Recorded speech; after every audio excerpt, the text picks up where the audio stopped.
Honolulu ranks as the third most expensive city in the nation. What can we attribute this to, and what can we do to alleviate some of that financial pressure that the people of Hawaii are being faced with right now? Sarah, it's very simple. It's usually the cost of paradise, the price of paradise, the cost of living in the most beautiful place, the most desired place in the world. Now that's a cover-all for what otherwise very specifically. Housing is one of the biggest drivers of why the cost of living in Hawaii is so big. It's just huge. I think 60% of the differential.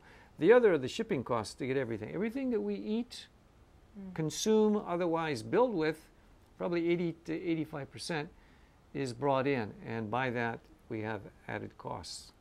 In addition to that, I don't believe we have enough competition sometimes in our enterprises. There's too much, like in our electricity and other monopoly-based sort of things, that there's just not enough players on the field to make it competitive. The price of paradise is real, and the taxation by which we are ranked as one of the highest in the nation is very real. And if there's any lesson, we talked about the free fall of the economy, etc. If there's any lesson, it's for the legislature. Lynn, you and I and all the other colleagues in the legislature, to hold the line on taxes, to hold the line on fees. We can tax and fee people while they're hurting, the people are down. What we need to do is stimulate, not to frustrate. And I think the tax issue and the cost of living, which every section, every neighborhood of this state is feeling the pinch for it. And let me put it on a note that we see more recently, this the domestic violence. We see kids having their teeth hammered by their parents. What's the first reason why couples fight in a family? It's financial. Yeah. Money. And the more we put financial stress on them by raising taxes or making the cost of living higher, the more we frustrate the people of Hawaii, the more we frustrate those people who are just trying to put food on the table and make their living on a daily basis. So I say that as a precautionary measure when we say, well, we're raising taxes for a good purpose. What it does is go directly to the front and center families of Hawaii. And if we're hurting them, we got to realize that just because we're going to tax business doesn't mean we're not going to hurt the families of Hawaii, because all the businesses do, and this is a lesson I think, Lynn, our colleagues haven't understood sufficiently enough. They don't pay the taxes. They pass it on to the consumer. They pass it on to the customer. And the customer pays, and the customers are the people who are out there who are hurting right now. One of the things that we have to be very mindful of is that we are a heavily taxed state. And because we are a generous society that wants to make sure that we're compassionate towards our neighbor and many other things, and that's the aloha spirit. I really believe that that's the aloha spirit. But we have to ask ourselves, when is enough enough? And when it starts to come into making our daily decisions of how we're going to provide for our own family, I think, at which point I think many of us are at. It's not very easy living in Hawaii. That we have to think about, where is that balance within that? How can we make it easier for people in Hawaii? The Republicans we have always stood very strong on not raising taxes, not raising fees, as well as when it is possible to try and reduce our taxes because it's such a heavy burden to our citizens. Case in point, reducing tax on medicine, reducing tax on other medical procedures. The sick tax, the GT tax is sick in the sense that when people buy medicine to get well, we tax them. When they go to the hospital to get well, we tax them. It's a sick tax. Why are we placing a tax on food?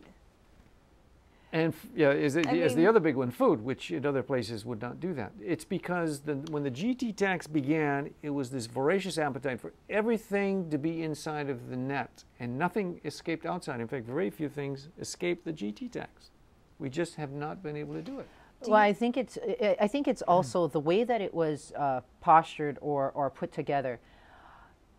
Some politicians say it's an ingenious way of taxing the people, and the reason why is because on the face of it, you might be paying 4.5%, but when in actuality, if you do apples to apples a comparison in regards to sales tax in other states, what you end up with is a much higher percentage of tax that you pay in a sales tax versus our general excise tax. And so the way that it was put together was to say, how is this going to be a tax system that the average person in Hawaii will be able to accept? Okay, 4.5%, that's something that we can accept. But in order in order to pull in the same amount of money to support government, or have enough money to do the things that the lawmakers want to do, you have to have it. You have to be able to present it in a way that the public is going to be able to swallow it. If we had a sales tax that didn't tax medicine, or it didn't tax food, so it only had a sales tax that would tax other types of goods, you would end up, in order to get the same kind of tax revenue, you would end up taxing people in the 10, 12, maybe even 14%. And at that point in time, on top of our income tax and all of our other state taxes, I think that the general public and the taxpayers would be very upset at that. But in actuality, we are paying those kinds of high Another taxes. bottom line of the difficulties of the tax system as we have it, because it has such a large take. I think 55% of all the money that we take in comes out of the GT tax. It's a regressive tax. Whether you're rich or you're poor, you all pay the same percentage rate. So it's regressive in the sense that if you are less able, you still, according to the tax system, are very capable of paying that amount, and that's unfair. Usually you adjust it otherwise. Do you believe Hawaii has reached the optimal point in taxation? You know, as Republicans, I think what we would say is optimal would be something that we would be able to afford. And unfortunately, I don't think we're at the level that we can afford the kinds of taxes that we pay right now, Hawaii state taxes. And the way that it's divided up, not only you're paying income taxes, but you're paying taxes on everything. When you go to the grocery, when you go, to pick up your prescription medication.